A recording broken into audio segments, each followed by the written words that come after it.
Та газар нутаг буюу Дорногов аймгийн Сүүхэнтэн чулуудсан ойгоос манай сурвалжлагч Болор Туяа мэдээ ирүүллээ. Байгалийн өвөрмөц тогтооц өнөртний энэ ойг хэвээр нь хадгалж авч үлдэх зорилгоор дурсгалт газар хэмээн үзэж бүртгэсэн байдаг. Гэсэн хэдий ч одоог болтол нэг ч байгаль хамгаалагчгүй 20 жилийн хугацаа өнгөрсөн байна. Ойн дэлхийд нэг ховор 140-оос 150 сая жилийн өмнөх буюу хүн төрөлхтөн үүсгээс ч өмнөх хугацаанд байсан шилмүст модтын ой гэж одоо эрдэмтэд тогтоосон байдаг юм байна.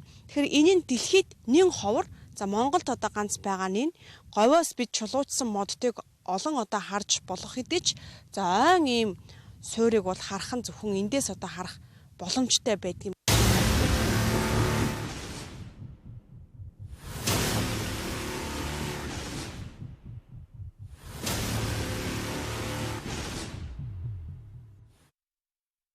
(2015) онд аймгийн мэргэжлийн хяналтынхан болоод музейхэн хамтраад бас танаахантай хамтраад эргэлтийн цэгүүд дээр нь самбар одоо тавьсан юм байна. За үүнээс өмнө тусгай хамгаалтанд авснаас хойш буюу 1996 оноос хойш тусгай хамгаалт гэдэг утгаар энэ газрыг одоо хэрхэн яаж өрнө хамгаалж исэн бэ? Магадгүй хамгаалтанд төсөв мөнгө хуваарь төсвөлсөн зүйл юу байдаг юм болов?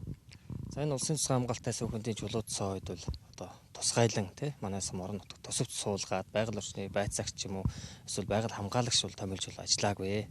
Одоо эдийг хүртэл бид нар орон нутгийн хэмжээнд ерөөсөө идэвхтэн байгаль хамгаалагч гэж одоо эндээс 17 км-т байгаа Өлгийн хийд дээр суурших одоо нэг хүнд одоо настанд хариуцуулж ажиллаж байсан. Тэр хүний маань одоо хүч хүрдгүү маа. Өөр одоо бусад шийдвэр гаргах төвшний төсөв мөнгө хуваарлаад өгөх төвшний тийм хүмүүс ч юу хандаж уламжилж үзсэн үү? За бид бол ярьдгийн ер нь би хуучин 2004 оноос 8 оны хүртэл одоо байгаль орчны байцаагч сумын хийдэг байсан. Ингээд бол доороо суманд байгаль орчны байцаагч нь байгаль хамгаалагчтай байх ёстой байдаг. Тэгэхэд манай суманд бол тийм хуваар байдаггүй байсан. Газрыг хамтах газар байгаль орчин хоёуланг нь хамт хийдэг байсан. Одоо ерөөсөө бол газар байгаль орчин хоёр бол салтсан байгаа. Гэхдээ хэдий ч манай суманд одоо байгаль хамгаалагчийн оронтой нэгээр нэмэгдсэн. Гэхдээ бол хуваарлсан төсөв байхгүй учраас бид авч чадахгүй.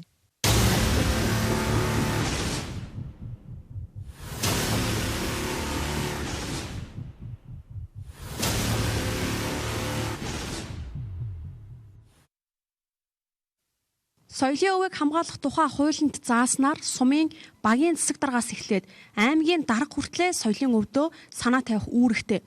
Хэрхэн санаа тавьж ирсэн нь таны харж байгаа дүр зургаар нотлогдох үзье. 1990-ад оны сүүл 2000-ад оны ихэнх үеэр энэ ойг ийм болгосон хэмээн нутгийнхан хэлж байна. Хятад улс руу гашуун Сухатын бомбоор зөөж зарим нь бүр үзмэр болгох гэж амралтын газартаач аваатсан тухай ярьлаа. Тухайлбал Чингисийн хүрээ амралтын газар байгууллагахдаа кран авчирч 2-3 модыг зөөж явжээ.